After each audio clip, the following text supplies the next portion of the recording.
Globalement, il y a deux camps, deux méthodes qui se dégagent. Le premier camp, c'est des journalistes, des hommes et femmes de médias en qui j'ai vu pendant ces campagnes et cette journée électorale, en qui j'ai vu vraiment une certaine rigueur dans le professionnalisme, dans la couverture de l'information électorale.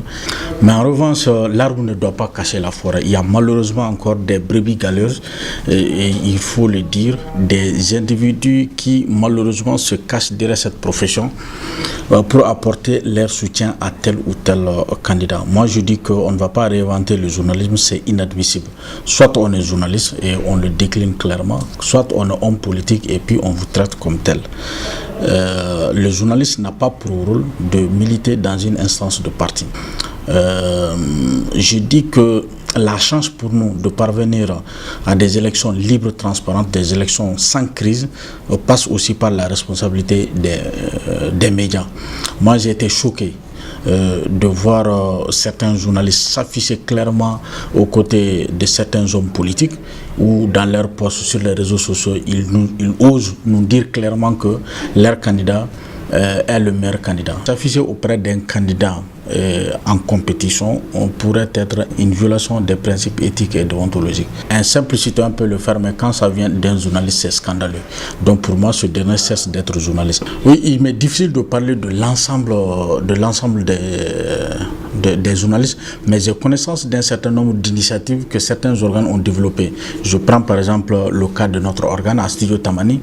Un mois avant les élections, nous avons fait le tour de tous nos correspondants à travers le pays. Et nos correspondants ont été formés à ce que nous avons appelé la charte de Studio Tamani. Cette charte n'est autre qu'un document, un support, un outil donc d'aide qui se veut un rappel des principes éthiques et déontologiques de la profession.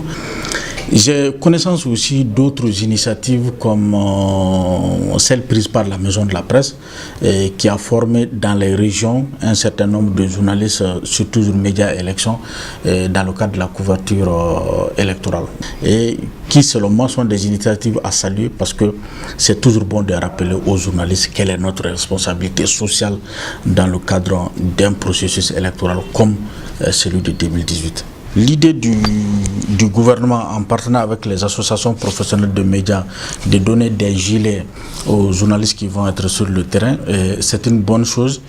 Mais il faut rappeler que l'idée intervient après les événements du 2 juillet, si j'ai bonne mémoire, où on a assisté à cette répression de la marche de l'opposition où des journalistes ont pris un secours. L'idée est partie de cela.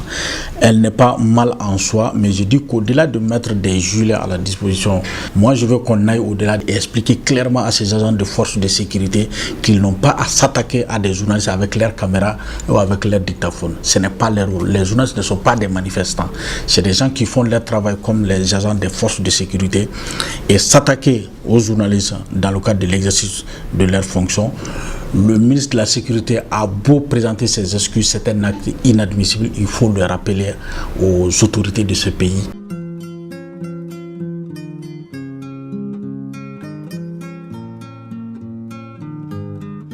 Il a été agressé par un individu, se réclamant fils du procureur de la République et du procureur général. Bon, c'est-à-dire des gens étaient sur les nerfs ce jour-là parce qu'ils n'arrivaient pas à avoir leur carte d'électeur. Donc moi, étant journaliste, je me disais, tiens, il faut aller voir ce qui se passe. C'est ainsi que je me suis rendu là-bas et j'ai vu cet individu qui commençait à s'agiter par-ci, par-là. On les tirait de tous les côtés. Et j'ai dit, mais tiens, qu'est-ce qui ne va pas? Dès lors qu'il m'a aperçu, il est venu directement sur moi. Et il m'a chargé.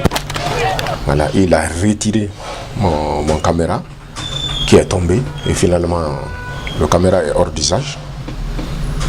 Alors j'ai dit, mais est-ce que je dois agir? J'ai dit, non, tiens, il faut quand même garder son calme. Ça s'est passé à Doumanzana, plus précisément au centre 2.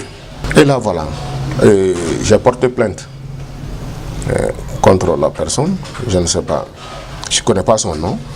J'ai quand même l'image.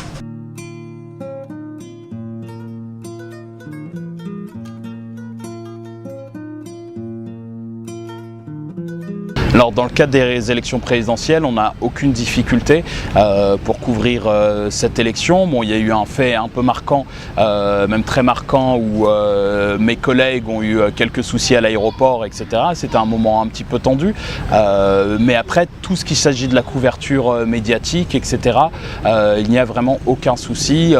Le seul souci qu'on a actuellement en tant que presse étrangère ou même nationale, c'est de faire la différenciation entre ce qui est véritable information et fausses annonces, parce qu'on est submergé depuis la fin du vote, depuis dimanche soir, par des fausses annonces, par des manipulations, par des chiffres et des pronostics, tout ce qui contrevient à la loi. Donc du coup, nous on doit travailler avec tout ça, c'est-à-dire de démêler le vrai du faux et tout, ce qui en rend un peu le travail passionnant, mais ce qui peut aussi être harassant et fatigant, parce qu'il y a le jeu politique, les partis sont là pour ça, hein, ils sont en train de voir et de se positionner, etc. Mais nous, la difficulté aussi, c'est surtout d'avoir la bonne information et de véritablement comprendre quels sont les objectifs et de rester aussi dans le cadre de la loi. J'ai été aussi outré de voir que des radios se permettent de donner des résultats.